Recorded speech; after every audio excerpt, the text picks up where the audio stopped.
Assalamualaikum warahmatullahi wabarakatuh. Innal hamdalillah nahmaduhu wa nasta'inuhu wa nastaghfiruh wa na'udzu billahi min shururi anfusina wa min sayyiati a'malina. May yahdihillahu fala mudilla lahu wa may yudlil fala hadiya lahu. Asyhadu an la ilaha illallah wahdahu la syarika lahu wa asyhadu anna Muhammadan abduhu wa rasuluh. Ya ayyuhalladzina amanu taqullaha haqqa tuqatih wa la tamutunna illa wa antum muslimun. Ya ayyuhan nasu taqu rabbakumul ladzi khalaqakum min nafsin wahidah wa khalaqa minha zawjaha wa batha minhuma rijalan katsiran wa nisaa. Wattaqullaha alladzi tasaaluna bihi wal arham innallaha kana 'alaikum raqiba. Ya ayyuhalladzina amanu taqullaha wa qulu qawlan sadida yuslih lakum a'malakum wa yaghfir lakum dhunubakum wa man yuti'illaha wa rasulahu faqad faza fawzan 'azima. Amma ba'd, fa inna asdaqal hadits kitabullah wa khairal hadi hadi Muhammadin sallallahu alaihi wasallam wa syarral umuri muhdatsatuha wa kullu muhdatsatin bid'ah wa kullu bid'atin dhalalah wa kullu dhalalatin finnar. Barakallahu fikum ikhwan akhwat azakumullah. Alhamdulillah wa syukrillah ala nikmatillah. Hari ini Allah Azza wa Jalla memberikan kepada kita kemudahan pada tanggal 21 Dzulhijjah 1443 Hijriah atau tanggal 21 Juli 2022 hari Kamis, kita berkumpul di tempat yang semoga Allah Azza wa Jalla memberikan keberkahan ini, di Masjid Patal Senayan, Masjid Al-Insan. Kita akan melanjutkan kajian rutin kita yang sebulan sekali ini, dan semoga Allah Azza memberikan kemudahan kepada kita untuk menyelesaikannya. Kita akan meneruskan tentang pembahasan tazkiyatun nafs, yaitu masuk kepada penjelasan ya, ini tentang kitab Ashrul Qawaid fi Tazkiyatun Nafs yang ditulis oleh Syekh Abdul Razak bin Abdul Muhsin Al-Badr hafizahullah. Dan alhamdulillah Allah Azza wa Jalla memberikan kepada kita kemudahan. Kita akan lanjutkan pada kali ini tentang kaidah yang ke-9, yaitu tentang al-hadharu minal ujbi wal ightirari bin nafsi, mewaspadai dari sikap ujub dan tertipu dengan diri sendiri. Allah Azza wa Jalla berfirman, a'udzu billahi minasyaitonir rajim, fala tuzakku anfusakum huwa a'lamu bimanittaqa. Fala tuzakku anfusakum, maka janganlah kalian mengatakan diri kalian suci. Wa a'lamu bimanittaqa, wa a'lamu bimanittaqa. Allah lah, dialah yang paling mengetahui tentang orang yang bertakwa. Ini di surat An-Najm ayat 32. Dan di sini tentang penyebutan tazkiyatun nafs.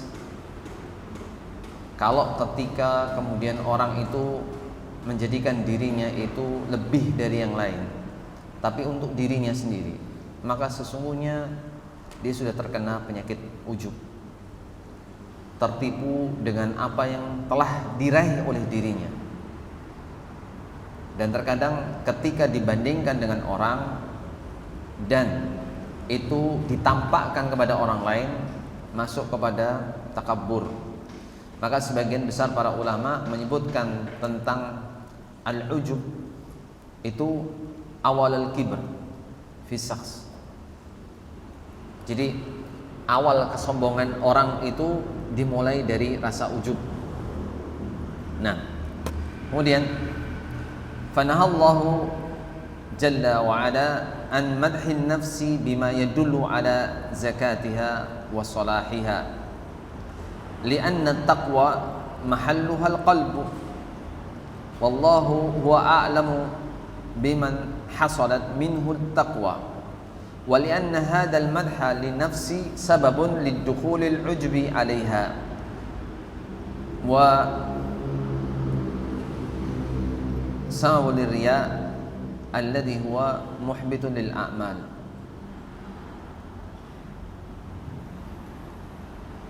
Nah, Allah Azza wa Jalla melarang an madhin nafsi. Allah Azza wa Jalla melarang untuk orang itu memuji diri sendiri. Madhin nafsi. Ada perbedaan antara al-madah dan al-hamd. Al-madah, al-madhu itu memuji.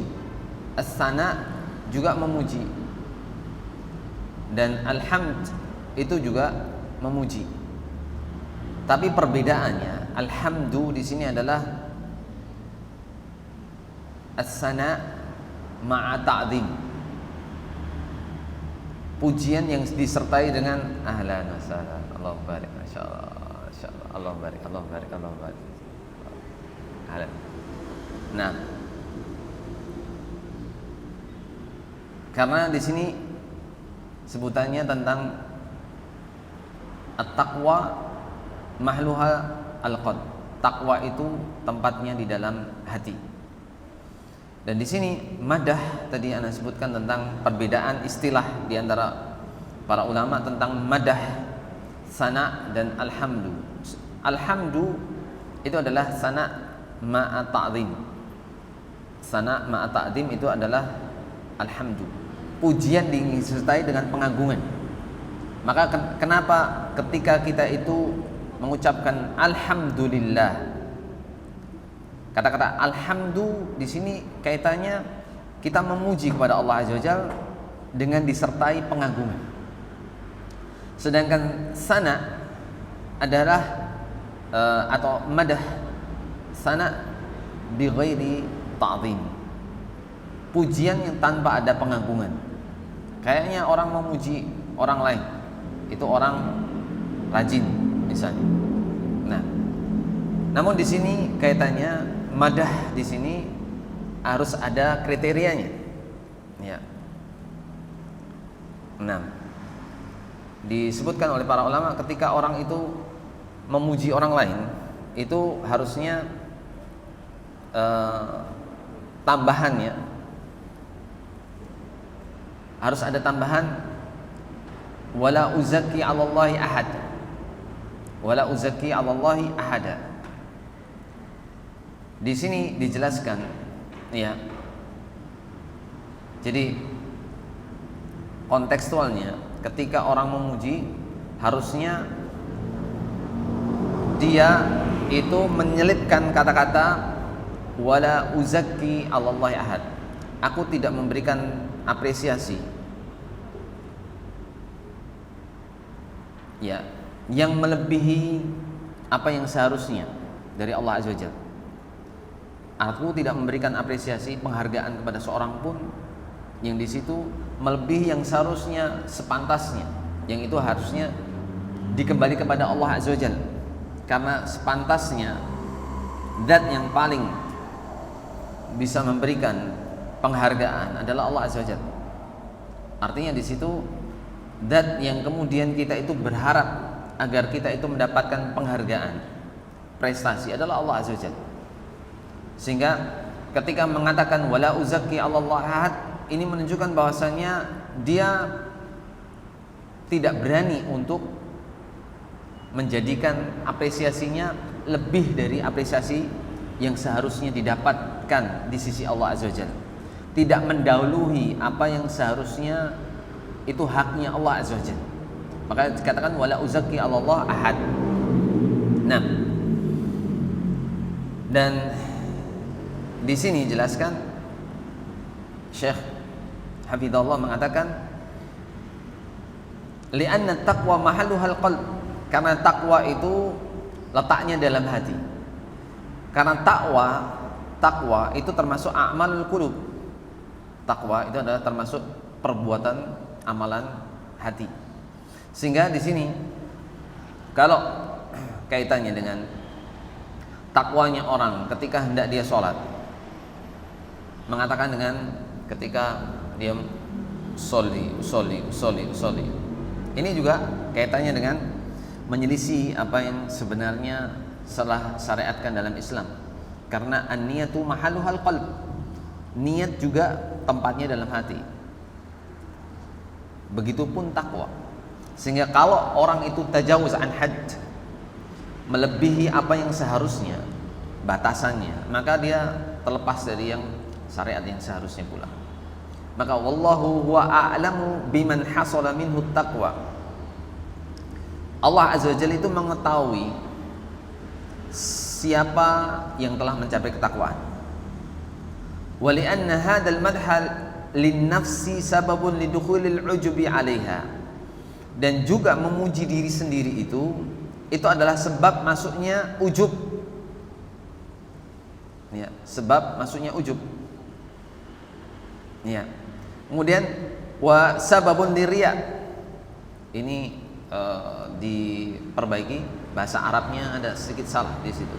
Bukan samabun tapi sababun. Mimnya diganti dengan ba. Wa sababun liriya. Ini harusnya sababun liriya. Ini diperbaiki. Tulisannya kurang. Nah, sababun liriya. Ini bukan samabun tapi sababun. Karena mim dan ba kalau di keyboard hampir mirip, letaknya berdekatan. Wa sababun liriya. Jadi ujub ini bisa memunculkan riya. Alladzi huwa muhbitun lil a'mal. Di mana riya itu yang akan menghapuskan amalan. Nah, sekarang Anda mau tanya, perbedaan sekarang. Perbedaan riya, ujub, sum'ah, wal kibr. Ya. Mendengar. Ayo. Kalau ujub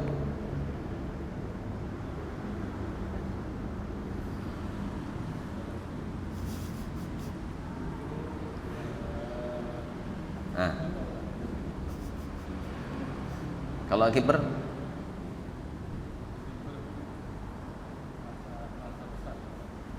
ayo. Al-kibr batul haq wa ghamdun nas. Al-kibr, sombong itu adalah batul haq, menolak kebenaran, wa ghamdun nas, meremehkan manusia. Itu adalah definisi kibr. Nah, sombong. Nah, salah satu sebab kibr itu adalah ujub. Nah, makanya disebutkan oleh para ulama tentang definisi ujub. Nanti bisa tambahkan di situ, nanti akan juga tambahkan oleh Syekh Hafizahullah bahwasanya al-ujub huwa zahwu bin nafsi wal isti'dhamul a'mali war rukunu ilaiha wa idhafatuha ila an-nafsi ma'a nisyani idhafatiha ila al-mun'im subhanahu wa ta'ala. Ana ulangi. Al-ujbu huwa az-zahwu bin nafsi wal isti'dhamul a'mali war rukunu ilaiha wa idhafatuha ila an-nafsi ma'a nisyani idhafatiha ila al-mun'imi subhanahu wa ta'ala. Ujub itu adalah zahwu bin nafsi, merasa dirinya itu tinggi, merasa dirinya itu tinggi. Wastidhamu a'mali warukunu ilaiha, dan dia mengagungkan amalan-amalannya, artinya menganggap besar amalan-amalan yang telah dilakukannya, warukunu ilaiha, dan terlalu mengandalkan kepadanya. Artinya di situ mengandalkan kepadanya. Wa idhafatuha ilan nafsi, dan dia menisbatkan pada dirinya sendiri. Ada tambahan di situ, ma'an nisyani idhafatiha ilal mun'imi subhanahu wa ta'ala, dan dia lupa untuk menyandarkan kepada zat yang maha pemberi nikmat. Itu definisi dari al-ujub. Dan ini definisi ini juga disebutkan oleh Imam Al-Ghazali dan beberapa kitab para ulama yang lainnya, banyak. Kemudian kaitannya dengan masawil ujub. Masawil ujub ini adalah kerugian dari ujub. min masawil ajab, ya, min masawil ujub annahu yuhbitul a'mal salihah wa yukhfil mahasina wa yuksibul madam. Di antara kerugian ujub itu bisa menggagalkan amal soleh dan menyembunyikan kebaikan, dan terkadang bisa mempermalukan diri sendiri. Assalamualaikum. Imam Al-Mawardi rahimahullah, beliau meninggal tahun 450 Hijriah, dalam kitabnya Al-Adab Ad-Dunya Wad-Din halaman 237 beliau mengatakan, al-i'jabu fayukhfil mahasina wa yadhhurul masawiyah wa yuksibul madama wa yasuddu anil fadail. Ujub itu menyembunyikan kebaikan. Ujub itu menyembunyikan kebaikan dan menampakkan kerugian dan memperlakukan diri sendiri serta menghalangi berbagai keutamaan. Kaitannya dengan bahasa mudahnya apa? Aku gitu loh. Orang yang sering dengar aku gitu loh, itu udah perkataan ujub, walaupun itu tidak diucapkan. Nah, ketika dia mengucapkan aku ini loh, ini sudah jadi sombong. Jadi ketika kita membedakan antara ujub dan sombong, ujub ini adalah permulaan dari sombong. Ujub ini permulaan dari sombong karena itu terbetik pada dirinya, bahwasanya dirinya jauh lebih baik daripada orang lain. Orang lain nggak punya, dia yang punya. Dia yang bisa, orang lain nggak bisa. Dan ini menunjukkan ketika apa yang dirasakan ini dilahirkan, arti ditampakkan kepada orang lain, maka menjadi bentuk dari kesombongan. Bentuk dari kesombongan. Oleh karena itu, para ulama menyebutkan tentang seperti bahwasanya kalau tadi riya tadi adalah pamer, ingin dilihat, sedangkan sum'ah itu pamer, ingin didengar. Sehingga di sini ketika ujub ini dilakukan oleh orang-orang yang sombong. Nih ya.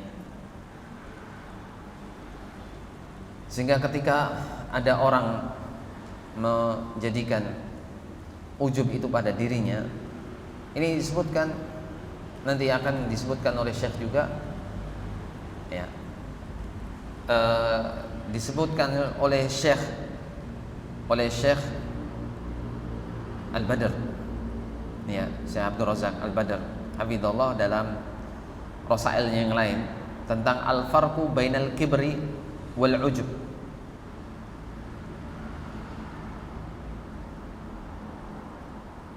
Yaitu kilahuma min adwa'il qulub illa annal kibra yastad'i mutakabbiran ala yara nafsahu fawqahu wa a'lan minhu, bainama al-ujbu istirwahun linnafsi warrukunun ila ru'yatiha wa la yastad'i ghairal mu'jabi bihi, bal law kana yakun illa wahdahu tasawwura an yakuna mu'jaban wa la yutasawwaru an yakuna mutakabbiran. Wal ujbu yufdi ila takabbur, wa takabbur la yakunu illa an ajbin id huwa atharun min atharihi. Jadi dua-duanya kilahuma adwa'il qulub, itu penyakitnya hati. Orang sudah punya ujub, orang sudah punya sombong, maka dia hatinya sudah terkena penyakit, tidak sehat lagi, tidak sehat lagi.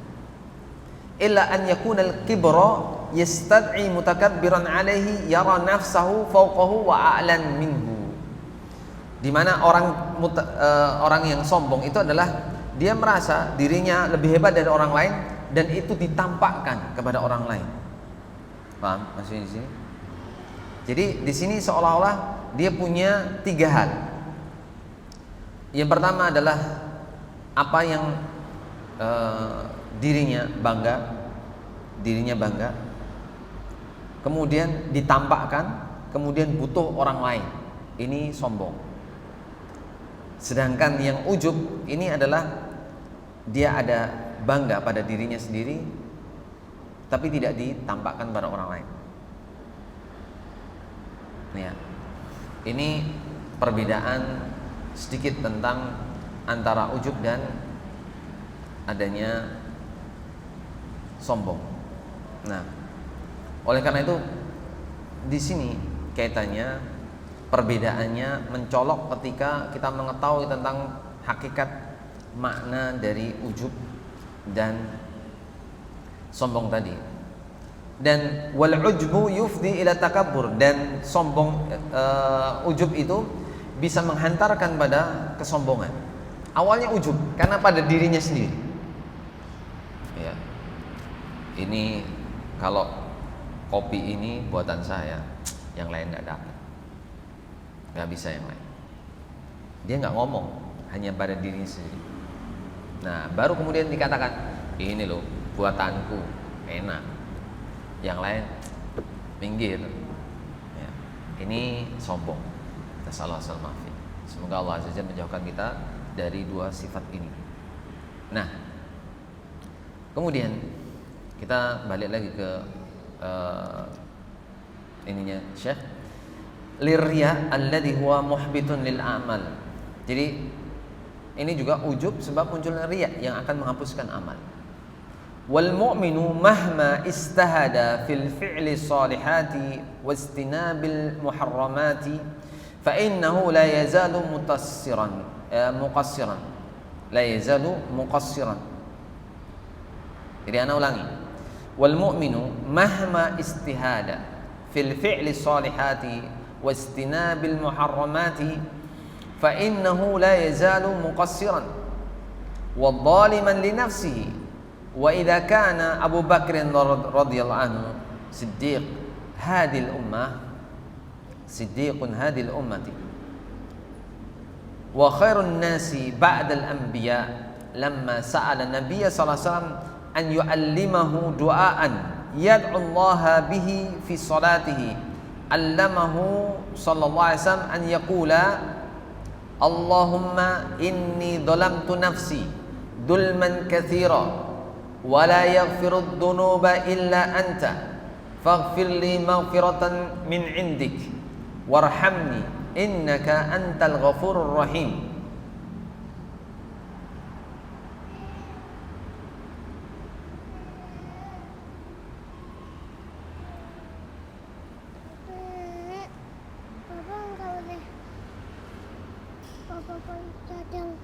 Ya. Oke. Di sini, Mabi. Ya. Nah. Allah musta'an. Nah, kita lanjutkan. Wal mu'minu mahma istahada fi'li salihati wastinabil muharramati. Seorang mukmin meskipun dia berjuang, ya, bersungguh-sungguh dalam melakukan amal soleh dan menjauhkan hal yang diharamkan, ya, fa innahu la yazalu muqassiran. Tetap saja dia itu masih muqassiran, minimalis, Mas. Masih minimalis, muqassiran. Sangat sedikit. Ya. Sehingga di sini mempunyai kekurangan, masih mempunyai kekurangan. Kita sudah melakukan banyak hal dalam kehidupan kita, tapi tetap saja itu masih kurang. Tetap saja masih kurang. Wa dhaliman li nafsihi, dan masih tetap dianggap itu zalim kepada dirinya. Zalim kepada dirinya. Wa idza kana Abu Bakr radhiyallahu an, dan apabila Abu Bakar radhiyallahu an siddiqun hadil ummah, yang jujur, orang yang jujur pada umat ini, umat Islam, khairun nasi ba'dal anbiya, dan sebaik-baik orang setelah para nabi, lamma sa'ala Nabiy sallallahu alaihi wasallam, ketika beliau itu bertanya kepada Nabi SAW an yu'allimahu du'aan. Abu Bakar meminta kepada Nabi SAW untuk diajari suatu doa, sebuah doaan. Yad'ullaha bihi, yang dia itu senantiasa bisa berdoa kepada Allah Azza wa Jalla dengan doa itu fi sholatihi, di salatnya. Kemudian allamahu sallallahu alaihi wasallam an yaqula, Nabi SAW mengajarkan kepada Abu Bakar radhiyallahu anhu untuk mengucapkan. Ini menunjukkan apa, Mas? Ini menunjukkan ketika Abu Bakar radhiyallahu anhu, seorang sahabat yang dijadikan siddiq hadil ummah, orang jujurnya umat ini, begitu pula dijamin masuk surga. Dijamin masuk surga. Penggantinya Nabi SAW ini masih bertanya kepada Nabi SAW tentang suatu doa yang menyebabkan dia bisa tetap melakukan kebaikan, dijauhkan dari ujub. Maka di dalam doa ini disebutkan, Allahumma, ya Allah, inni dhalamtu nafsi dulman katsira. Ya Allah, inni, sesungguhnya aku, dhalamtu nafsi, aku telah mendolimi diriku, dulman katsira, dengan kedoliman yang sangat banyak. Wala yaghfirud dunuba illa anta, dan tidak ada yang mampu mengampuni dosa-dosa kecuali Engkau. Yang pertama, i'tiraf bin nafsi annahu yaf'alu dunub. Abu Bakar di sini diajarkan oleh Nabi SAW bahwasanya seorang hamba yang berdoa dengan doa ini, dia menyadari bahwa dirinya, Allahumma inni dhalamtu nafsi dulman katsiran. Ya Allah, sesungguhnya aku telah mendolimi diriku dengan kedoliman yang sangat banyak. Sekarang dari bangun tidur tadi, semenjak tidur, bangun tidur, kemudian alhamdulillah Allah Azza Jalla memudahkan kita untuk sholat subuh, ya, atau bahkan ada sebagian dari kita yang dimudahkan untuk sholat malam, bangun lebih awal, baca Al-Quran, kemudian melakukan hal yang manfaat, tapi tetap masih ada kedoliman itu. Antum tahu, Mas, kedoliman yang mana? Ini pertanyaan Anda. Di balik ini kita selesaikan doanya dulu. Kita selesaikan doa dulu biar tidak terpecah fokusnya. Nanti akan Anda tanyakan tentang kenapa harus ada inni dhalamtu nafsi dulman katsiran wa la yaghfirud dunuba illa anta, dan tidak ada yang mengampuni dosa-dosa itu kecuali Engkau. Faghfirli, maka ampunilah aku, maghfiratan min indika, ampunan yang ada dari sisimu. Warhamni, dan kasih sayangilah aku, rahmatilah aku. Innaka antal ghafurur rahim, sesungguhnya Engkau adalah Zat yang Maha Pengampun lagi Maha Penyayang. Nah, di sini kaitannya, kalau dari tadi pagi kita itu bangun tidur, sholat subuh, kemudian datang ke sini, bahkan alhamdulillah Allah Azza Jalla memudahkan kita untuk kumpul di sini. Nah, ketemu dengan orang-orang yang juga berusaha menjadi soleh dan soleha.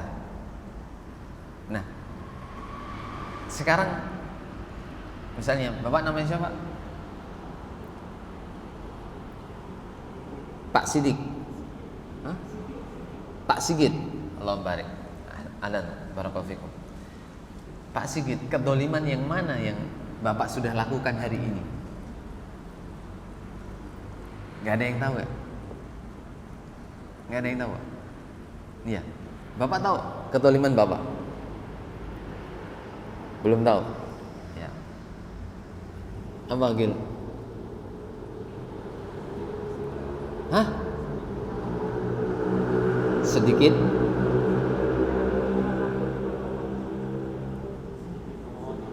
Sedikit memohon ampun kepada Allah Azza wa Jalla.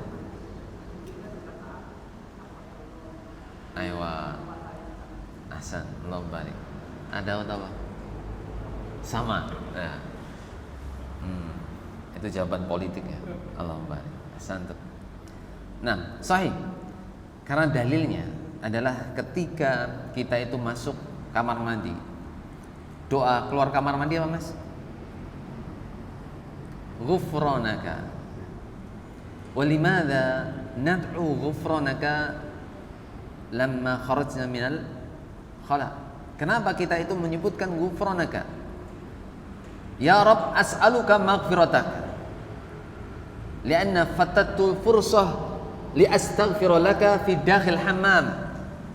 Karena aku itu terlewat peluangku untuk meminta ampunan kepadaku ketika aku dimasuk dalam kamar mandi. Gak bisa kamar mandi untuk berzikir. Di mana ayat ya ayyuhalladzina amanu dzkurullaha dzikran katsira. Wahai orang-orang yang beriman, berzikirlah kepada Allah Azza wa Jalla dengan zikir yang banyak. Kalau kita enggan berzikir, sesungguhnya pun kita melakukan kezaliman. Paham maksudnya di sini?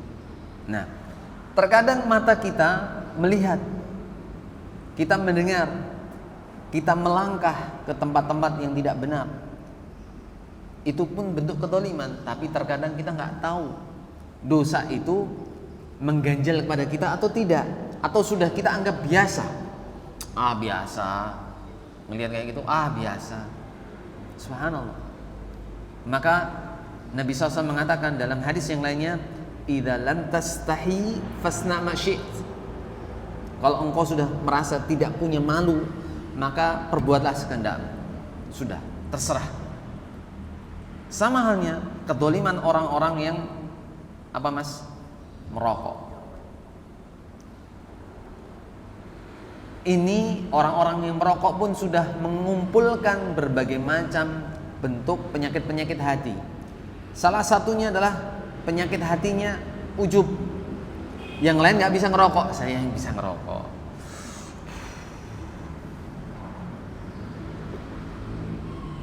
Akhirnya apa? Ketika dia itu, mas, rokoknya matikan sebentar. Terserah saya dong, ini rokok-rokok saya beli. Urusanmu sendiri. Akhirnya penyakit hati itu menggerogoti orang yang merokok. Maka kita lihat orang-orang yang sering merokok itu hatinya keras. Nasallallahu alaihi wasallam. Semoga Allah Azza Jalla melembutkan hati-hati saudara-saudara kita yang masih seperti itu. Nah, itu begitupun kalau kita itu menyebutkan kejelekan orang lain, kita harusnya mengimbangi itu dengan doa-doa kebaikan. Terkadang kita itu sering ngacungin orang, menjadikan orang lain itu salah, ini kamu nggak benar ini. Nah, tapi tidak pernah terbersit dari kita untuk menyelipkan doa-doa kebaikan.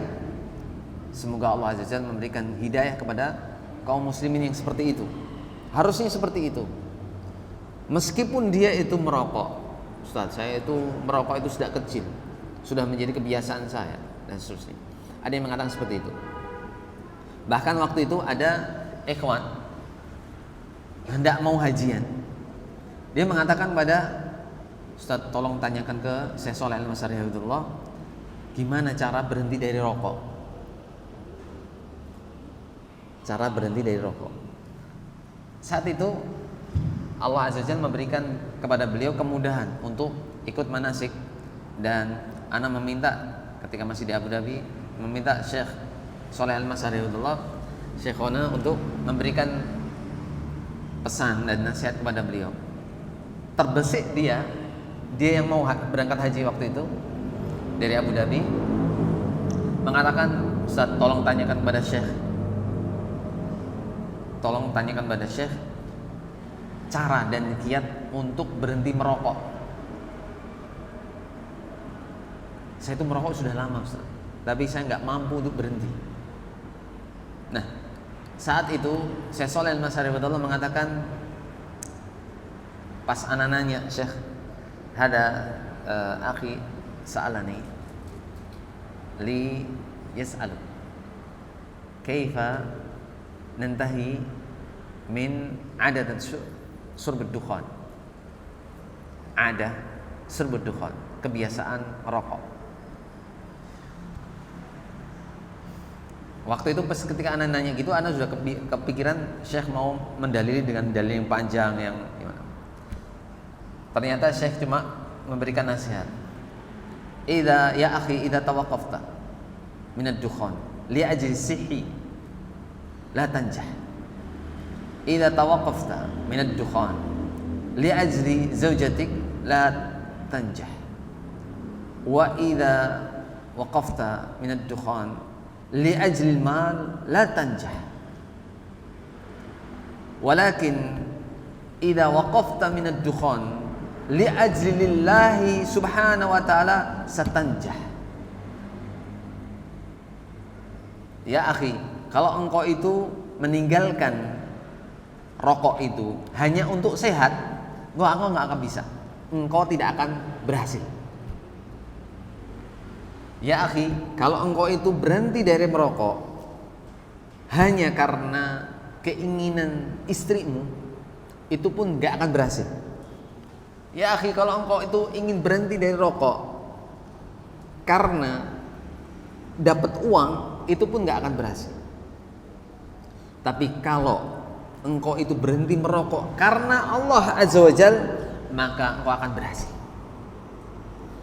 Saat itu ketika ana lihat sendiri, ya semoga Allah Azza wa Jalla senantiasa menjaga beliau dan juga kaum muslimin yang lain.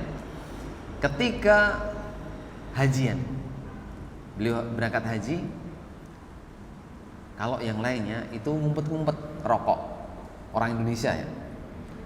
Tapi alhamdulillah ana lihat beliau menyiapkan 1 pack permen buahnya. Jadi kalau sudah mulutnya itu gatel, menahan gitu, akhirnya dia ngambil permen, diambil dia kan permen. Subhanallah, sampai setelah haji pun dia nggak ngomong, berhenti total. Subhanallah, anak saat itu subhanallah dahsyat.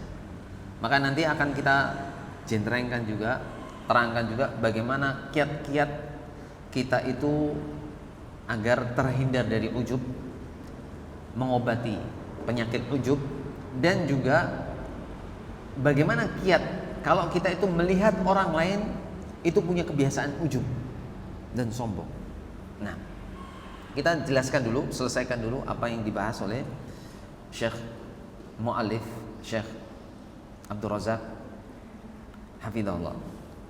Jadi doa di sini adalah doa yang semoga Allah Azza wa Jalla memberikan kita kemudahan untuk senantiasa berdoa ini di salat kita. Di salat kita. Allahumma inni dhalamtu nafsi dzulman katsira. Ya Allah, sesungguhnya aku melakukan zalim yang sangat banyak sekali. Kata-kata Allahumma inni dhalamtu nafsi dzulman katsira, ini i'tiraf, pengakuan bahwasanya diri kita itu sudah melakukan banyak kezaliman. Wala yaghfirud dzunuba illa anta. Tidak ada zat yang bisa mengampuni berbagai macam dosa itu kecuali engkau. Faghfirli, maka ampunilah aku.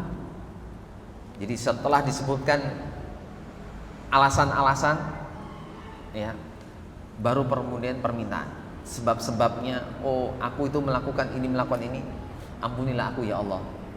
Nah, dan di sini kata-kata wala yaghfirud dzunuba illa anta itu adalah berkaitan dengan sana, memuji kita kepada Allah Azza wa Jalla. Karena doa ketika di situ disertai dengan sana, dengan pujian, itu adalah doa yang terbaik. Doa yang terbaik. Faghfirli maghfiratan min indik.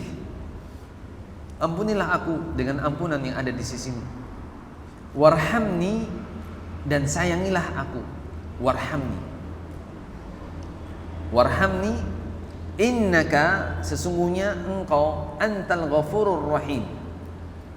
Sesungguhnya engkau antal ghafurur rahim.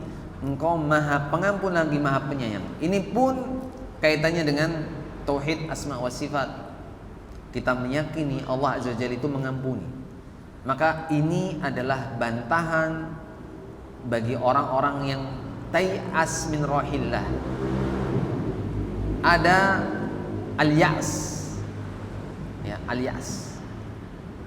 Ada qunut. ada putus asa. Ya. Jadi penjelasan di dalam Al-Quran itu disebutkan al-ya's dan al-qunut. Ya. Ini sama-sama putus asa. Tapi al-qunut dan al-ya's itu beda. Al-ya's itu adalah ketika dia itu sudah ditimpa musibah. Ya. Ketika dia ditimpa musibah, dia itu merasa bahwasanya dirinya tidak mampu untuk menahan, tidak bisa ada kesabaran untuk menahan, sehingga di situ menjadikan dia mendapatkan ujian tersebut dan dia nggak betah. Ini kaitannya dengan orang yang al-ya's. Sedangkan al-qunut, ya, ini sering disebutkan bahwasanya dia menginginkan sesuatu tapi tidak kunjung datang. Nikmat itu belum datang, sehingga sering orang itu ketika dia menjadikan putus asanya karena tidak kunjung datang apa yang diinginkan, apa yang diminta oleh Allah Azza wa Jalla, maka dia menjadi al-qunut. Nah, sehingga disebutkan penjelasan ini di tafsir surat Al-Qasas oleh Syekh Muhammad bin Shalih Al-Utsaimin rahimahullah tentang penjelasan al-ya's dan al-qunut. Nah,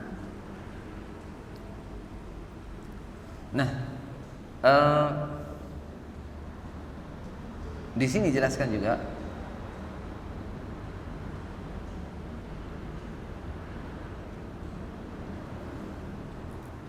Syekh menjelaskan rahimahullah, Syekh Muhammad bin Shalih Al-Utsaimin rahimahullah tentang al-ya's dan qunut tadi, ya. Ini kaitannya kalau misalnya orang itu mendapati dirinya itu tidak kunjung kuat untuk istilahnya menanggung beban yang dia dapati, misalnya Pak, penyakit yang sudah menaun tidak kunjung sembuh-sembuh, itu sebutannya al-ya's, putus asa dari sesuatu yang tidak disukai olehnya, itu al-ya's. Sedangkan al-qunut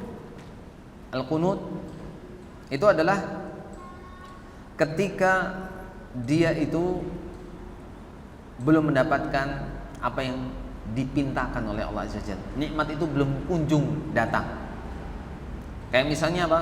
Tentang orang yang sekarang ada pembatasan haji 65 tahun di Indonesia. Paham saya di sini? Orang daftar haji sekarang ngantrinya 60-an tahun. Di Magelang itu sudah 55 tahun. Jadi kalau misalnya orang cenget atau usia 5 tahun, dia harus daftar paling enggak, ya kan? Itu dia belum dapat KTP dan seterusnya, pokoknya daftar dulu. Nah, di sini kemudian orang-orang yang sudah usia 65 tahun, dia mengatakan, saya sudah enggak ada kesempatan lagi untuk haji, sudah pupus harapan saya untuk haji. Ini adalah salah. Salahnya kenapa? Dia mendahului takdir Allah Azza wa Jalla dengan don dia, persangkaan dia bahwasanya dia tidak akan mendapatkan rahmat dari Allah Azza wa Jalla. Sama halnya dengan apa? Orang yang nyemplung jembatan untuk bunuh diri. Nasallahu alaihi. Semoga Allah Azza wa Jalla menjauhkan kita dari demikian. Karena dia menganggap bahwa Allah sudah tidak menerima tobatnya dia. Ya. Sedangkan berbeda dengan kontekstual kondisi dulu orang-orang zaman Islam yang dia itu diberikan oleh Allah Azza wa Jalla apa Mas? Hanif, jiwa yang lurus. Ada orang sebelum Islam itu apa? Orang la ya'malu khairan qattu, tidak pernah melakukan satu kebaikan sedikit pun. Tapi akhirnya ketika dia mati, sebelum dia mati, dia berwasiat kepada keluarganya. Agar apa? Dia dibakar jasadnya, debunya dilarung di lautan. Ya. Kemudian Allah Azza wa Jalla, ya, limadza sana'ta hadza? Kenapa engkau melakukan ini? Dan dia menjawab, makhafataka ya Rabb, karena takut kepadamu wahai Rabb. Atau kama qala. Ini yang disebutkan bahwasanya dia melakukan itu karena rasa takut dia kepada Allah Azza wa Jalla. Makanya dalam ibadah itu ada 3 rukun ibadah yang disebutkan para ulama. Khauf, takut. Al-hub, cinta. War-roja, dan harap. Al-khauf, takut. Wal-hub, cinta. Dan roja, pengharapan. 3 ini adalah 3 pilar ibadah, 3 rukun ibadah. Kalau orang itu terlalu takut, maka salah. Kalau dia terlalu berharap pun salah, terlalu mencintai pun salah. 3-tiganya harus ditempatkan pada posisi yang sesuai dengan syariat. Nah, seperti itu. Nah, kemudian disebutkan di sini, fa kaifa sya'nu biman huwa dunahu. Sekarang, lalu bagaimana dengan keadaan orang-orang yang kedudukan di bawah beliau radhiyallahu an, di bawahnya Abu Bakar radhiyallahu an? Abu Bakar radhiyallahu an meminta doa seperti itu kepada Rasulullah SAW. Nah, orang-orang seperti kita itu jelas di bawah jauh sekali dari Abu Bakar radhiyallahu an. Makanya ketika ada orang sholat, nih nanti sholat duhur, kemudian kainnya di atas mata kaki. Kainnya apa mas? Di atas mata kaki. Ya. Kemudian dia mengatakan apa? Gak apa-apa, itu kan masih khilafiyah, dan saya gak sombong kok. Gak sombong. Saya mencontoh, meneladani Abu Bakar radhiyallahu anhu. Ya. Dan di situ ini adalah jawaban yang sombong juga. Kenapa seperti itu? Karena dia sudah berani untuk menyamakan dirinya dengan Abu Bakar radhiyallahu anhu. Ya. Makanya disebutkan dalam penjelasan tentang konsep apa yang tentang sombong itu,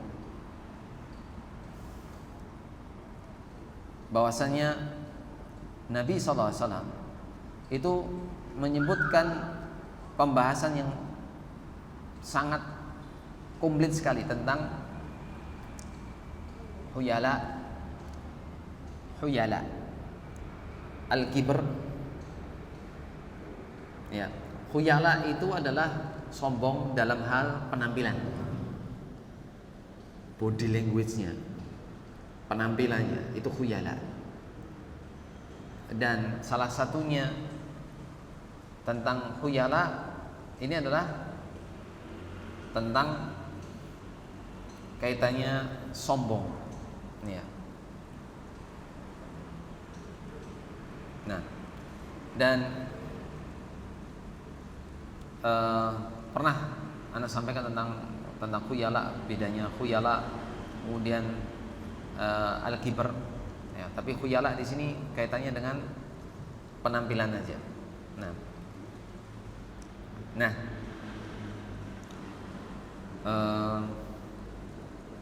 Nah, di sini kita selesaikan dulu apa yang disampaikan Syekh. Wa indama sa'alat ummul mu'minin Aisyah radhiyallahu anha an qoulihi ta'ala walladzina yu'tuna ma atau wa qulubuhum wajilatun annahum ila rabbihim raji'un. Ketika ummul mu'minin Aisyah radhiyallahu anha bertanya tentang firman Allah Ta'ala, walladzina yu'tuna ma atau wa qulubuhum wajilatun annahum ila rabbihim rajiun. Dan orang-orang yang memberikan apa yang telah mereka berikan dengan hati yang takut, karena mereka tahu bahwa sesungguhnya mereka akan kembali kepada Rabb mereka.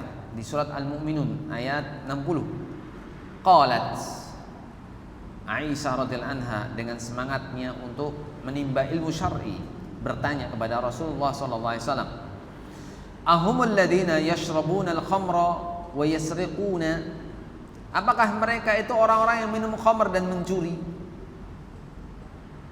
Qala sallallahu alaihi wasallam, Rasulullah SAW bersabda, la ya bintas siddiqi, bukan wahai anak perempuannya as-siddiq Abu Bakar radhiyallahu anhu, walakinnahumul ladzina yasumuna wa yusalluna wa yatasaddaquna wa hum yakhafuna alla tuqbala minhum. Akan tetapi mereka itu adalah orang yang berpuasa, orang yang sholat, orang yang bersedekah, dan mereka takut jika amal mereka tidak diterima. Tidak diterima. Ini riwayat Imam At-Tirmidzi dan sahih. Ada di silsilah hadis sahih nomor 162. Qala Abdullah bin Abi Mulaikah rahimahullah. Abdullah bin Abi Mulaikah rahimahullah meninggal tahun 117 Hijriah. Adraktu salatina min ashabi Nabi sallallahu alaihi wasallam kulluhum yakhafun nifaqa ada nafsihi. Jadi Abdullah bin Abi Mulaikah ini termasuk pembesar tabi'in. Termasuk pembesar tabi'in.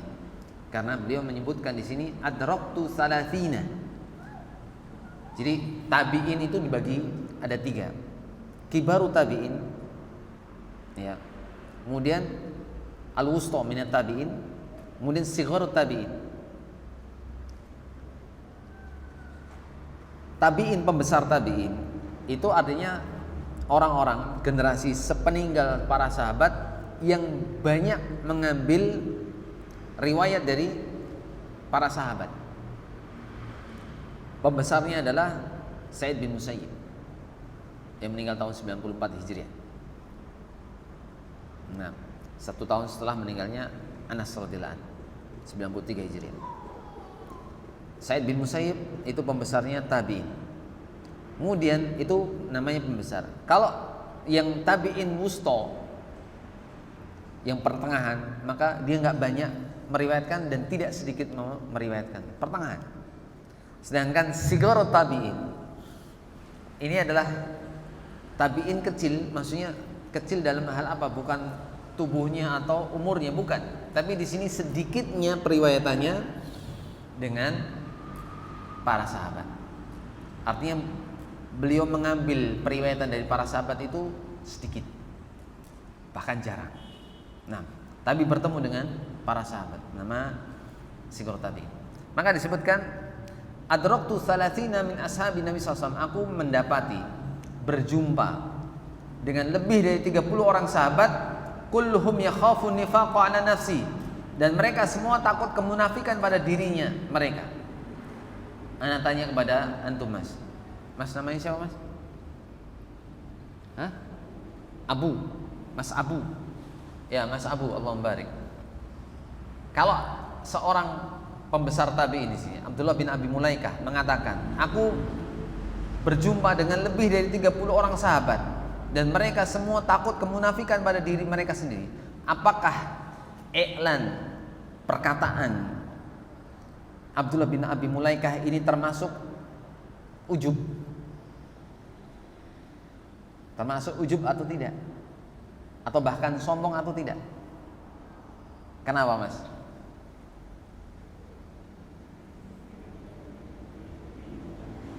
Kenapa?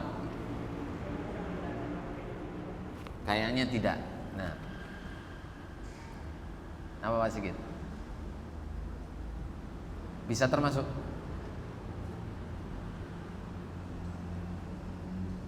Ayo, Pak, namanya siapa, Pak? Pak Awan. Ahlan. Pak Awan, apakah perkataannya Abdullah bin Abi Mulaikah ini termasuk ujub atau sombong? Dia mengatakan adraktu, ya, ini adraktu salatina min ashabi Nabi sallallahu alaihi wasallam. Aku berjumpa dengan 30 orang para sahabat. Kulluhum yakhafun nifaq ala nafsihi. Semuanya itu takut kepada nifaq pada dirinya. Nah, perkataan Abdullah bin Abi Mulaikah ini apakah termasuk sombong? Termasuk sombong. Iya. Keakuannya. Mas, namanya siapa, Mas? Hah? Arifat. Iya. Apa, Mas? Ini termasuk sombong atau enggak? Tidak. Kenapa? Ayo, Hasan. Allahumma barik. Ayo. Ini benangnya tipis. Ini beliau ini memberikan informasi untuk meyakinkan tentang dahsyatnya nifaq. Bukan menggambarkan bahwasanya beliau itu mempunyai ini dan itu. Karena saat itu terkadang muncul adanya rasa mosi tidak percaya. Enggak iyo. Paham sih di sini? Karena ketika zamannya beliau ini zaman di mana pengabaran ini sudah mulai dirancukan oleh orang-orang yang tidak senang dengan Islam saat itu. Oleh karena itu munculnya tadlis hadis itu pada zamannya beliau. Pembesarnya adalah Hasan Al-Basri rahimahullah, seorang imam, tapi beliau mentadlis hadis. Bukan memalsukan di sini, bukan, tapi menyamarkan. Yang tadinya ada sesuatu oleh orang lain, nganggapnya ini nggak apa-apa, baik-baik saja sih. Nah, nanti kapan-kapan insyaallah binilah, semoga Allah mudahkan orang kita semua bisa paham tentang mustalah hadis. Nah, ini adraktu salasina min ashabi Nabi SAW bukan termasuk bagian dari ujub dan riya ataupun sombong. Beliau menginformasikan. Kalau ditanya, apa betul para sahabat itu takut dengan nifaq? Maka jawabannya dari Abdullah bin Abi Mulaikah mengatakan, adraktu salasina min ashabi Nabi sallallahu alaihi wasallam kulluhum yakhafu nifaq ala nafsihi. Ya. Jadi aku menjumpai 30 karena sebagai bentuk apa? Meyakinkan. Karena saat itu sahabat-sahabat itu sudah nggak ada. Antum itu dapat dalil ini dari mana? Kalau nifaq nggak boleh. Tuh, aku itu mendapati 30 para sahabat. Sedangkan ijma' sahabat dalil. Kesepakatan para sahabat adalah dalil. Kalau perbuatan satu orang sahabat belum tentu jadi dalil. Tapi ini 30 ala had tawatur. Dalam batasan apa? Tawatur. Banyak sekali. Nah, ini seperti itu, Mas. Semuanya takut tentang kemunafikan yang ada pada diri mereka. Ya. Sekarang beda.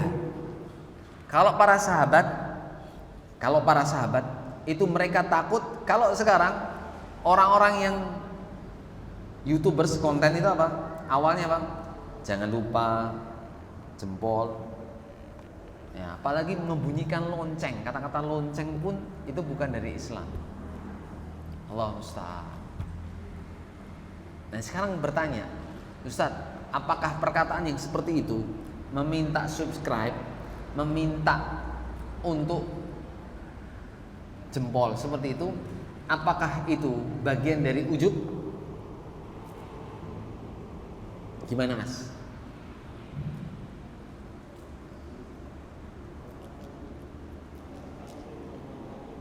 Iya. Ya. Bedanya sangat tipis sekali. Dan aglabiyah di situ masuk kepada ujub.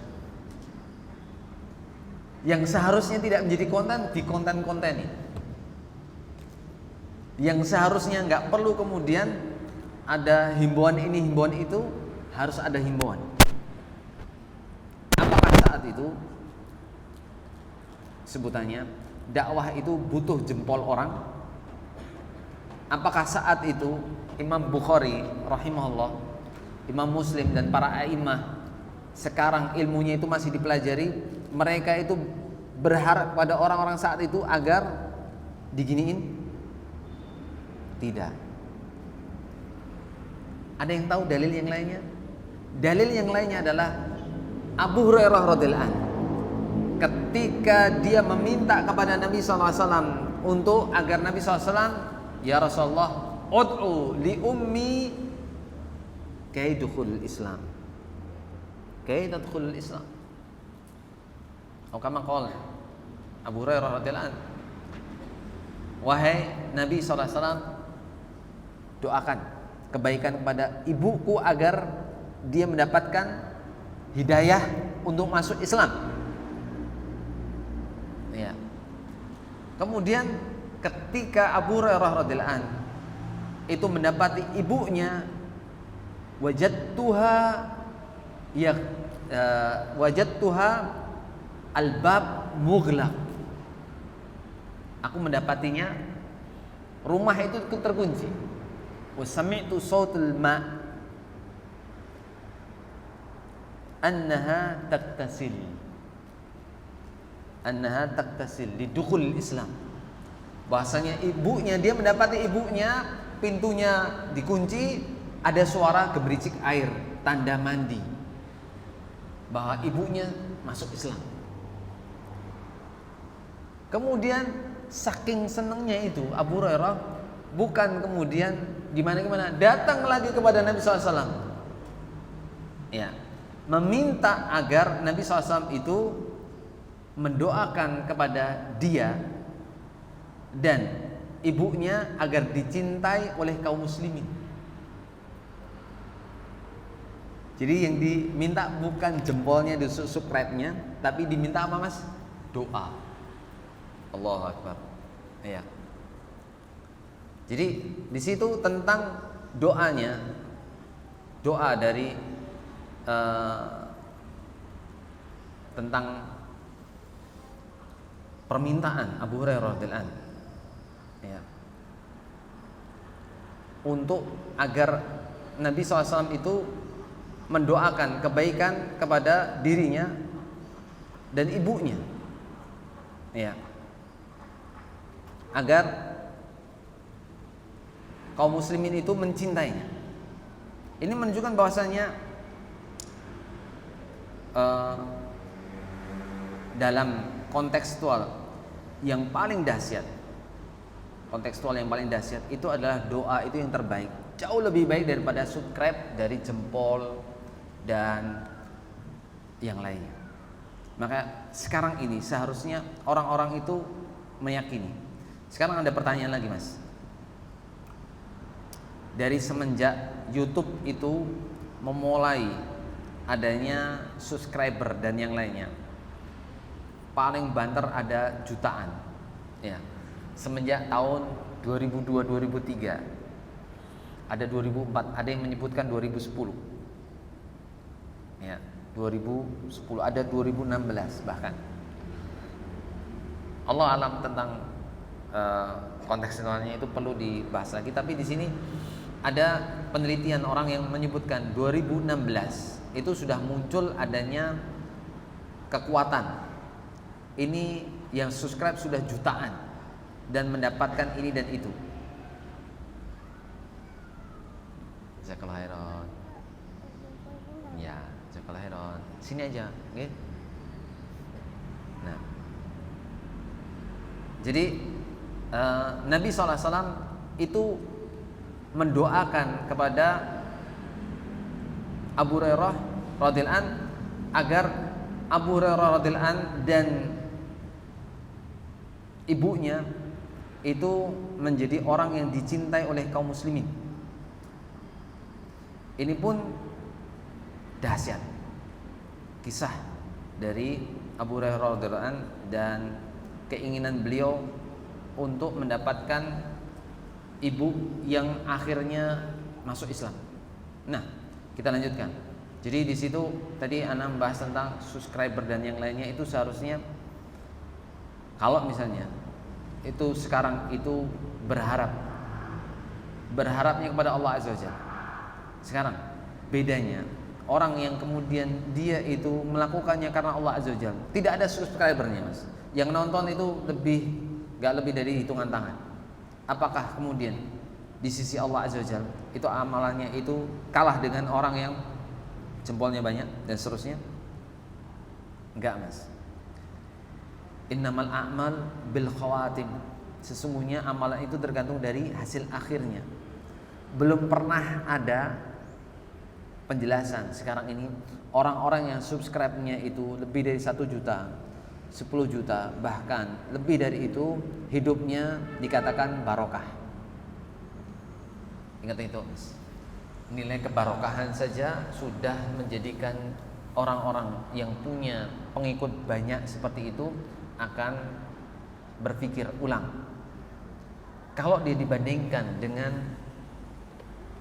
Imam Bukhari, imam-imam yang lainnya, termasuk Imam Nawawi rahimahullah, Syekhul Islam Ibnu Taimiyah, dan para ulama lainnya yang sekarang kitab-kitabnya masih ada dan dipelajari oleh kaum muslimin,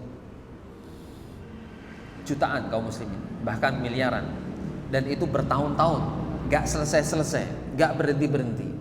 Nah, sekarang yang dari tahun 2016 sekarang itu masih ditonton, gak yakin kalau itu akan ditonton lagi. Saat itu selesai, klik, selesai. Gak ada yang kemudian mengikuti kemudian 10 tahun berikutnya dan seterusnya. Belum tentu. Mereka akan hanyut, tenggelam, dan akan dihempaskan, tidak ada barokahnya sama sekali. Matinya mereka, kenangannya itu hilang bersama kematian mereka. Tapi orang-orang yang melakukannya karena Allah Azza wa Jalla, mungkin dia sudah tidak ada lagi di dunia ini, tapi amalan-amalannya masih terngiang. Asar, pengaruh-pengaruh, bekas-bekas kebaikannya masih dikenang oleh orang-orang. Itulah yang harusnya kita cari. Harusnya yang kita cari seperti itu. Kemudian disebutkan waqala Al-Hasan Al-Basri rahimahullah, Al-Hasan Al-Basri rahimahullah wafat tahun 110 Hijriah, berkata, "Al-mu'minu jama'a ihsanan wa syafaqatan, wa innal munafiqa jama'a isa'atan wa amnan." Thumma tala Al-Hasan, "Innal ladzina hum min khasyati rabbihim mufsikun." Innal ladzina hum min khasyati rabbihim musyfiqun. Di sini jelaskan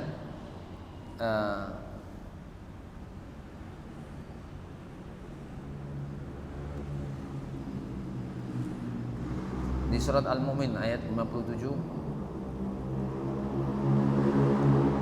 Allah Azza wa Jalla berfirman,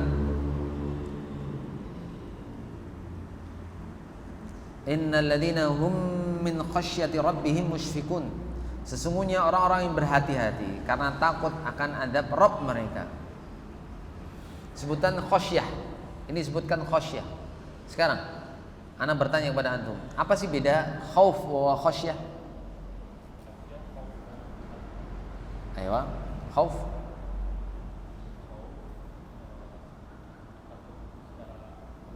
Ayo, Hasan, Allah barik. Khasyah itu adalah khauf ma ta'zim, rasa takut yang disertai dengan pengagungan, itu namanya khasyah. Sedangkan khauf takut saja. Sama halnya dengan anak kecil, ya, anak kecil yang umur, ya, anak kecil umur 6 tahun dia akan takut dengan anak yang 10 tahun, badannya lebih kalah besar. Itu bukan khasyah, tapi itu khauf, ya, itu seperti itu bedanya. Makanya disebutkan innal ladina, ya, sesungguhnya orang-orang yang hum min khasyati rabbihim musyfiqun, orang-orang yang berhati-hati karena takut akan adab Rabb mereka. Kemudian di Anda tambahkan beberapa faedah yang berkaitan dengan ujub di sini. Kaitannya dengan tadi, kalau Ibnul Mubarak mengatakan dalam kitabnya Syu'abul Iman, Imam Baihaqi menyebutkan, Ibnul Mubarak mengatakan, wala a'lamu fil musallin syai'an syarra minal ujbi. Aku tidak mengetahui pada orang-orang yang sholat perkara yang lebih buruk daripada ujub. Ujub. Makanya orang ketika sholat itu Mas, ada yang dilama-lamain ketika sampingnya siapa. Kalau ngimami bacanya yang panjang, yang ya dilekuk-lekuin suaranya dan seterusnya. Ini juga tasonnuk. Ya. Kaitannya dengan apa Mas? Tasonnuk. Jadi ujub ini kaitannya karena orang itu disebutkan sering tasonnuk, istilahnya membuat-buat. Dia seharusnya tidak bisa seperti itu, tapi dia berusaha untuk membuat-buat. Tasonnuk di sini. Maka disebutkan di sini di riwayat At-Tabrani, salatu muhlikatin. Ada 3 yang membinasakan. Ya, pertama adalah syuhun muta', yaitu kikir, rasa pelit yang muta', yang ditaati. Wa hawa mutbah. Ya. Dan hawa di sini muttaba'un. Hawa muttaba'un. Hawa nafsu yang diikuti. Wa i'jabul mar'i bi nafsihi, dan ujubnya seseorang terhadap dirinya sendiri. Heran pada syuk. Kok iso ya? Oh, ya seperti itu. Aku. Padahal tidak sengaja seperti itu. Nah. Dan inilah yang sering terjadi ketika orang mengalami ujian dari Allah Azza wa Jalla. Terkadang orang itu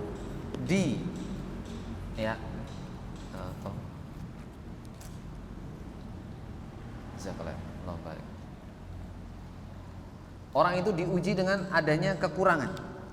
Ada juga orang yang diuji dengan adanya kelebihan.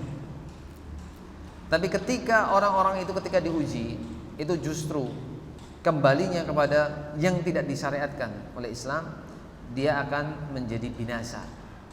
Nah,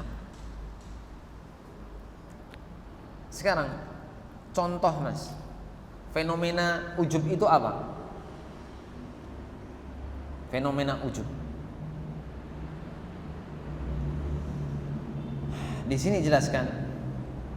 Iya. Kontekstual tentang ujub ini. Yang pertama, raddul haq wa ihtiqarun nas. Fenomena ujub itu ada contohnya. Sekarang itu adalah pertama, menolak kebenaran dan penghinaan kepada orang lain. Meremehkan orang. Raddul haq wa ihtiqarun nas. Yang kedua adalah tas'irul khadd. Tas'irul khaddi. Khaddi itu pipi. Jamaknya khudud. Tas'ir ini menyelewengkan. Kalau misalnya diajak ngomong seperti itu, memalingkan wajah dalam rangka sombong, itu tas'irul khadd. Sebagaimana di surat Luqman ayat 18, wala tusa'ir khaddaka linnas. Jangan kamu memalingkan wajah dari manusia karena sombong. Kemudian adamu istisyaratil uqala wal fudala. Enggan untuk berkonsultasi dengan cara yang baik, cara yang bijak. Ini orang yang ujub.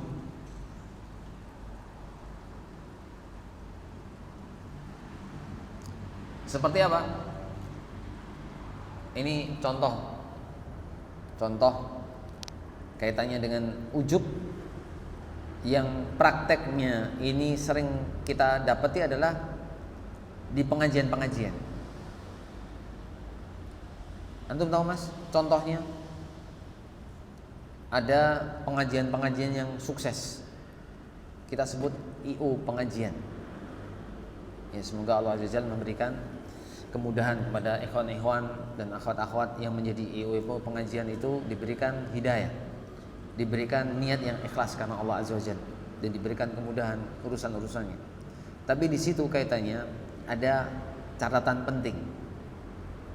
Ketika IO pengajian itu sudah mengatur tema kajian yang seharusnya itu adalah hak dari ustadznya atau syekhnya, itu adalah kesalahan utama, kesalahan berat. Harusnya ditawarkan dulu, Ustadz, Syekh, ma ra'yuka bil mawdu'il dars. Menurutmu apa, Syekh? Nah, menurut Anda judulnya kajiannya apa? Temanya tentang apa? Paham maksudnya sih? Bukan menentukan. Kalau sudah mulai menentukan, karena anggapannya adalah panitia ini sudah banyak melakukan event-event, bahkan ribuan jutaan orang itu berhasil dia himpun, maka ketika itu sudah mulai mengatur yang seperti itu adalah kaitannya masalah ujub, akan sampai pada hal tersebut. Enggak Ustaz, kita enggak ujub. Iya, sahih. Tapi di situ ya dulu ala qillatul ilm wa qillatul ihtiram. Ini karena menunjukkan tentang sedikitnya ilmu dan sedikitnya penghormatan. Maka tidak boleh bagi siapapun yang mengurusi pengajian, IO-nya pengajian itu untuk menentukan tema. Kalau mengarahkan boleh, memberikan tawaran kepada syekhnya, kepada ustadznya boleh. Tapi menentukan judul ini nggak boleh. Bahkan apa? Yang sekarang terjadi adalah menampangkan ustadznya, menampangkan syekhnya. Foto-fotonya dikumpulkan, dijadikan sebagai seperti orang-orang branding, bahwasanya ketika kajian itu untuk jualan. Ini nasallahu alaihi. Itu harusnya takut yang seperti itu. Kenapa? Ini akan masuk pada ujub, dan ujub yang menghantarkan pada takabur. Imam Mujahid mengatakan, la yanalul ilma al mustahyi wal mustakbir. Tidak akan mendapatkan ilmu orang yang mustahi, orang yang malu, wal mustakbir, dan orang yang sombong. Sombong di sini dimulai dari apa? Rasa ujub. Rasa ujub. Awalnya dari rasa ujub. Dia merasa bahwasanya saya jauh dari yang lain. Nah, nasallahu alaihi. Nah, kemudian yang lainnya adalah al-ikhtiyal fil masyi. Ikhtiyal fil masyi. Jalan itu dibuat-buat, sok-sokan ketika jalan. Fenomena yang lainnya tentang apa? Istidhamut ta'ah wa istiksaruha. Yaitu mengagung-agungkan ketaatan dan juga memperbanyak pengagungannya. Disebutin sana, sebutin sana. Saya itu pernah ini, saya pernah itu. Hanya nyebutin saja. Ini sudah sombong, tapi diawali dari rasa ujub itu. Nasallahu alaihi wasallam. Kemudian tafakhur bil ilmi wal mubahatu bih. Bangga-bangga dengan ilmu dan jumawa. Bahasa Jawa jumawa sama. Bahasa Indonesia sudah juga menyerap arti jumawa. Nah, jaib. Nah, nasallahu alaihi wasallam. Ini banyak sekali fenomena-fenomenanya, termasuk ketika di medsos. Itu orang-orang yang menampilkan apa saja untuk kontennya, yang konten lain gak punyai, dan nganggep bahwasanya konten saya itu perlu didukung, perlu di subscribe. Coba diganti mas. Ya, coba diganti apa mas? Bukan jangan lupa subscribe, jangan lupa follow, jangan lupa bunyikan lonceng. Ganti dengan apa? Ya, tolong jangan lupa sisipkan doa kebaikan. Karena tanpa doa-doa kebaikan antum, amalan-amalan kebaikan ini tidak akan terus langgeng. Kami hanya manusia yang dhaif, yang lemah, yang sangat butuh dengan doa-doa kebaikan. Semoga Allah Azza wa Jalla memberikan kepada antum semua kebaikan pula.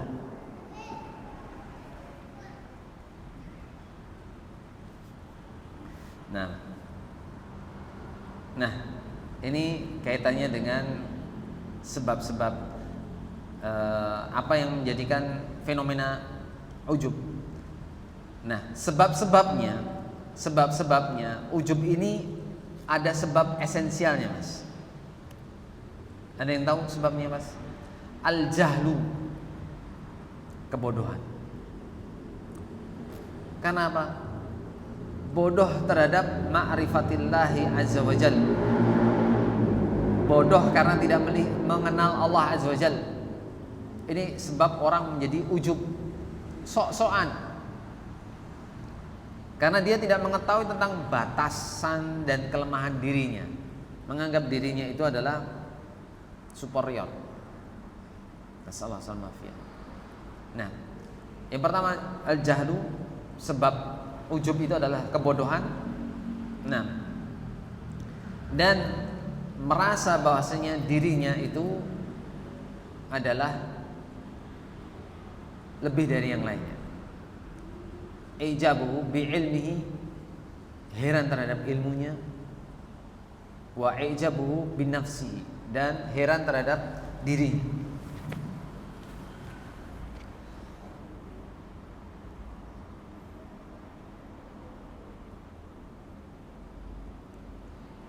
Begitu juga sedikitnya orang yang memberikan nasihat. Sedikit orang yang memberikan nasihat. Kalau dia nasihati nggak mau, karena apa? Mengganggu zona amannya dia. Orang itu senang di zona aman. Maka ketika dia itu dikritik, dinasihati, seolah-olah mengganggu zona aman dia. Makanya ada orang yang sebutannya Mas, anti kritik, anti dinasihati. Karena apa? Sudah merasa benar. Nasallahu alaihi. Nah, kemudian juga yang lainnya tentang sebab dari ujub itu adalah su'un niyah. Su'un niyati wal hubsul mutiyah. Su'un niyah atau jeleknya niat. Mau berbuat apa saja sudah su'un niyah. Niatnya sudah jelek. Ya. Kemudian kaitannya juga iftitanu bidunya wa ittiba'ul hawa.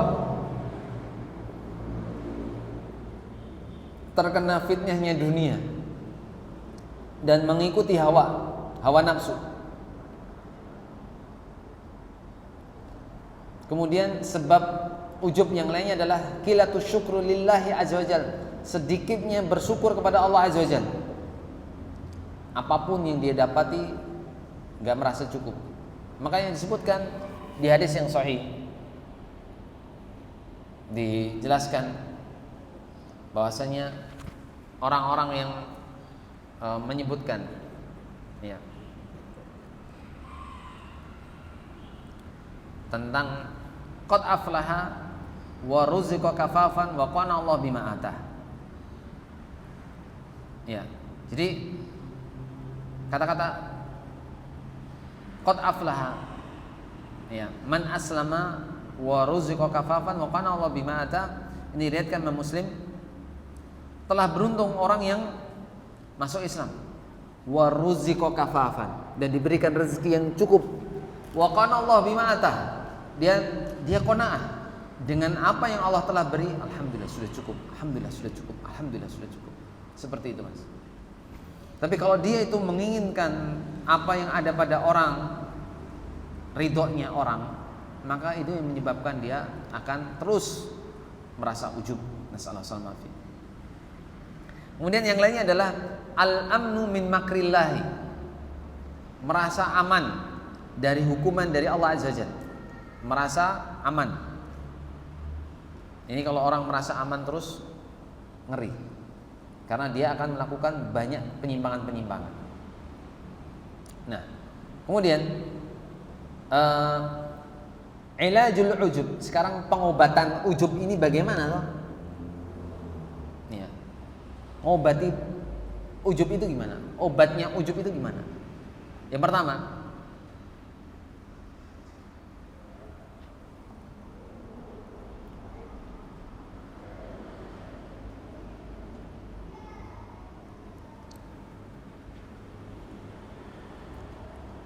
misalnya orang itu dia ujub, badanku kok kekar sekali, kok aku kuat sekali. Ini kaitannya dengan apa? Badan. Maka dia harusnya apa? Huwa tafakkur fi aqdari batnihi, fi awali amrihi, fi akhirihi, wa fi wujuhi al-jamilati wa ajsami na'imati, kaifa annaha tamazzaqat fit turabi wa antanat al-qubura hatta istaqdaratha at-tibah. Jadi kalau misalnya ada orang yang dia itu ujub pada badannya dia, wah kekar sekali. Jadi contohnya ujub yang disertai sombong itu apa mas? Orang-orang yang bodybuilding mas, bodybuilder. Orang-orang yang apa mas? Bina ragawan itu mas. Ini sudah kasih minyak kelentik gitu kan, minyak goreng, ya. Atau kalau sekarang itu yang jadi silverman itu di jalan-jalan itu udah kayak gini-gini. Allah musta'an. Ya. Ini sering miris hati. Dia ingin menampakkan sesuatu, bahasanya ototnya kuat dan seterusnya. Dan ini dia lupa kalau kelak ketika dikubur badannya dia akan terkoyak-koyak dengan tanah. Habis, gak ada apa-apanya. Dia akan selesai di lubang ukuran 1x2 mas. Akan selesai ukuran 1x2. Dan belum tentu dia selamat dari fitnah kubur dan ujian kubur. Allahu Akbar. Nasallallahu. Ini mengerikan. Sama halnya apa mas? Ujubnya orang punya gigi kuat. Anak-anak atau ikhwan-ikhwan kita yang masih muda, dia bergaya, ini loh, apa bisa makan yang keras-keras, bahkan makan apapun yang sifatnya di situ batu kok dimakan, yang rompal batunya bukan giginya. Dia lupa kalau ketika dia saat kelak usia senja, giginya sudah tidak bisa bergeming dari rusak.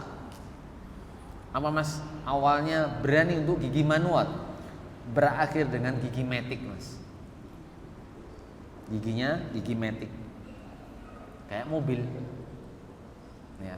Makanya Ana pernah mendatangi bapak-bapak yang sudah sepuh-sepuh, teman-teman bapak kandung Ana main tenis. Mereka datang dengan makanan-makanan.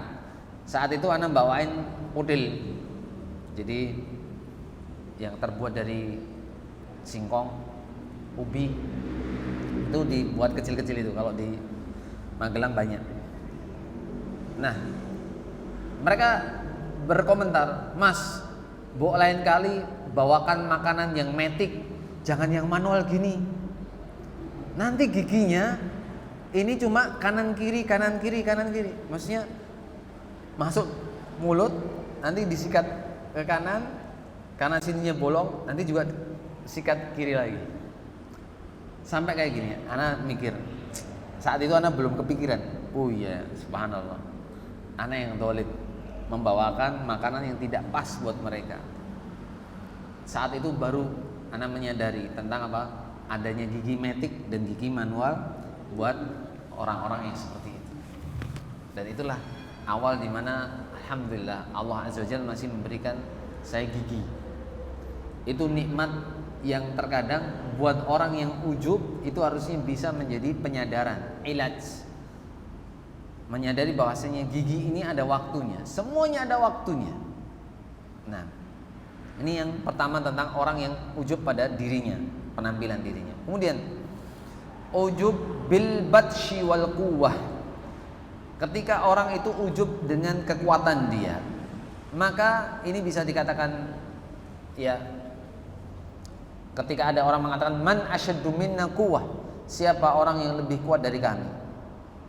Ini bahkan di surat Fussilat ayat 15. Wa ilajuhu an yashkurallaha ta'ala ala ma ruziqa minal aqli wa yatafakkaru annahu bi adna maradin yusibu dimaghuhu sayuwasiu wa yuwaswisu wa yajannu bihaitsu yadhaqu minhu.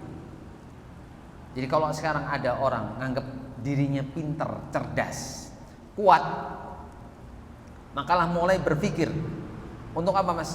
Bersyukur kepada Allah Azza wa Jalla dengan apa yang telah Allah rezekikan kepada dia dari akal, dari kekuatan, dan mulainya berpikir ketika apa mas? Sekali-kali datang kemana misalnya? Ke rumah sakit, orang-orang yang mendapati penyakit mental. Tentang apa mas? Penyakit yang kaitannya dengan otak. Nasallahu alaihi wasallam. Semoga Allah Azza wa Jalla menyelamatkan kita dari penyakit tersebut. Karena apa? Itu akan menjadi was-was. Dan itu menjadikan apa? Orang itu tidak mampu untuk berpikir jernih. Oh, dulu saya pinter, dulu saya cerdas, sekarang saya nggak ngerti apa-apa. Kalau ditanya, lolo. Ada. Saya mendapati juga. Ada yang masih kerabat, dia bahkan dosen, punya titel doktor, tapi menjelang 65 tahun dia terkantuk sesuatu, kemudian ketika ditanya sekarang sudah seperti orang linglung. Nasallahu alaihi wasallam. Saat itu dia membanggakan, saya mendapatkan titel ini, titel itu, dan seterusnya. Tapi begitu sekarang sudah sepuh, nggak ingat apa-apa, ditanya nggak bisa, menjadi kalau bisa dikatakan paling onnya itu sekali kalau itu benar, tapi ini ini terlalu banyak onnya, jadi Allah musta'an. Nah, kemudian yang ketiga adalah al-ujbu bin nasabi wasyarif. Ya, bin nasabi wasyarif, bin nasabi syarif. Jadi tentang ujub dengan keturunan yang mulia. Kayak misalnya apa? Contohnya orang-orang habaib dengan sombongnya, engkau itu kalau salawat kepada Nabi, engkau itu salawat kepada kakekku. Ada yang seperti itu. Anda pernah dengar orang yang mengaku dia itu adalah keturunan Nabi SAW, itu dia mengaku bahwasanya kalau kalian itu semua itu bersaksi bahwasanya asyhadu anna Muhammad Rasulullah, itu adalah kakekku. Jadi kalau engkau itu bersaksi kepada kakekku, kau juga harus menghormati itu. Nasallahu alaihi wasallam. Itu mengerikan. Ini ujub. Nah, yang seperti ini harusnya apa? Semuanya di hadapan Allah Azza wa Jalla. Tidak ada tentang kebaikan yang seperti itu. Ya. Karena di situ ilajnya adalah dia harusnya untuk apa? Menyadari bahwasanya dirinya itu tidak ada apa-apanya tanpa bapaknya. Artinya bukan bapaknya yang memberikan dia keluhuran. Makanya orang-orang yang dia terlalu bangga dengan bapaknya, seolah-olah apa? Dia bisa mendapatkan kedudukan karena bapaknya, karena moyangnya. Maka ini adalah orang yang merugi. Kenapa mas? Dia hanya aji mumpung. Dan ilajnya, obatnya itu adalah harusnya dia menyadari cepat atau lambat semua itu akan berakhir. Apa yang dia banggakan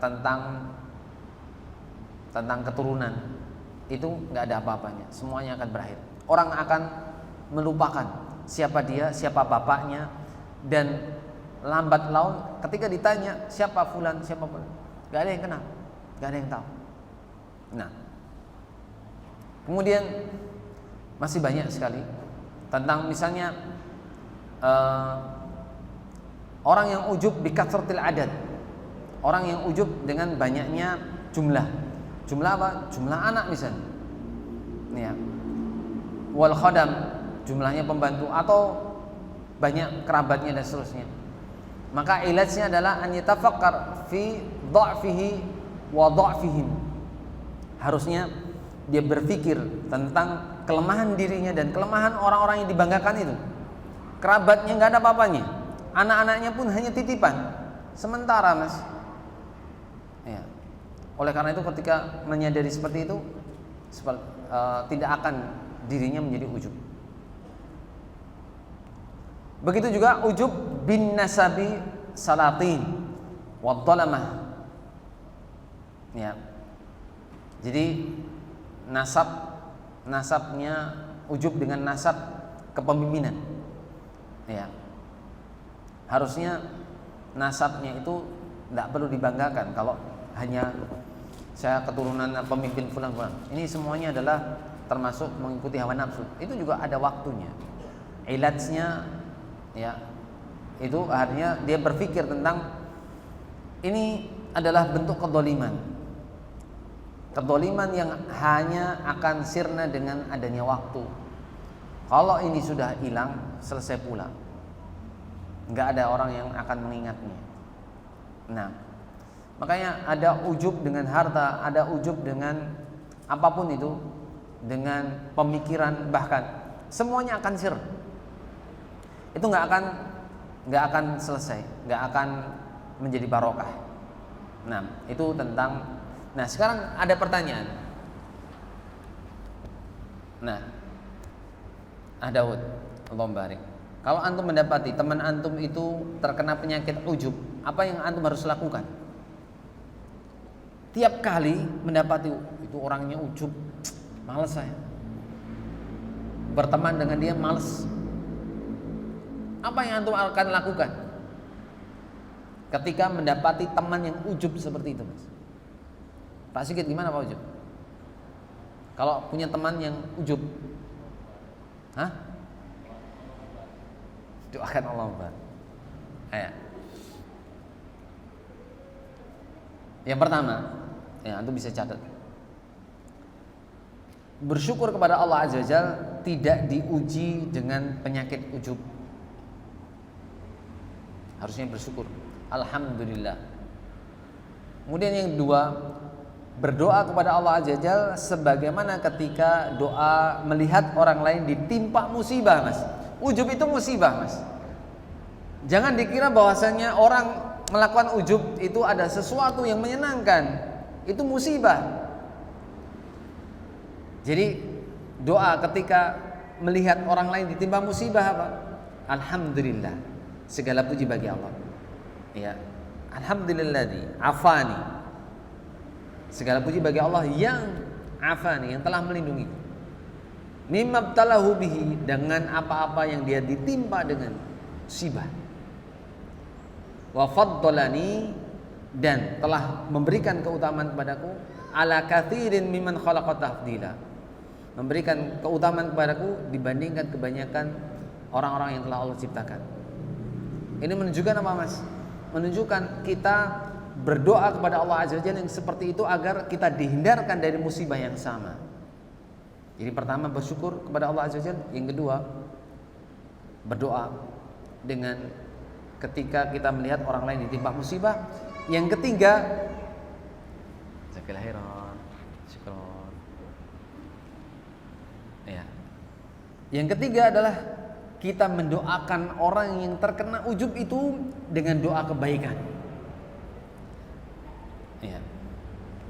Kita mendoakan kepada orang yang terkena penyakit, ya, penyakit ujub itu dengan doa kebaikan. Kenapa? Karena terkadang orang-orang itu melakukan kesalahan bukan karena dia itu mensengaja, karena kebaikan-kebaikannya itu terbelenggu karena sebab sedikitnya orang yang mendoakan kebaikan. Sehingga orang itu tercegah dari kebaikan karena jarangnya ada orang-orang yang mendoakan kebaikan padanya. Begitu pula kemaksiatan dan kedoliman yang ada pada dirinya menghalangi dia mendapatkan kebaikan. Nasallahu alaihi wasallam. Jadi yang pertama bersyukur kepada Allah Azza wa Jalla, berdoa. Ketika orang melihat orang lain ditimpa musibah, yang ketiga adalah mendoakan kebaikan kepada orang yang terkena ujub tersebut. Yang keempat, ketika kita itu melihat orang lain terkena ujub, ya, itu adalah dengan memberikan hadiah. Tahadu tahabbu. Sainglah engkau, ya, memberi hadiah, niscaya kalian akan saling cinta mencintai. Karena ketika orang itu sudah dicintai, orang yang dicintainya itu memberikan apapun, orang yang mencintainya akan manut, akan nuruti. Pelan-pelan itu dirubah, pelan-pelan itu diarahkan, pelan-pelan diajak untuk mencintai ilmu. Jadi kalau orang itu kita melihat teman kita itu ujub, bawa dia kepada orang-orang yang punya ilmu, agar orang yang ujub ini bisa menimba ilmu syar'i. Karena dengan menimba ilmu syar'i, Allah Azza wa Jalla akan menjaga dia, meskipun tidak ada kaitannya dengan jaminan dia akan dapatkan bebas. Nah, ini tentang ujub dan sombong, dan semoga Allah Azza wa Jalla menjauhkan kita dari amalan-amalan tersebut, karena itu adalah penyakit hati.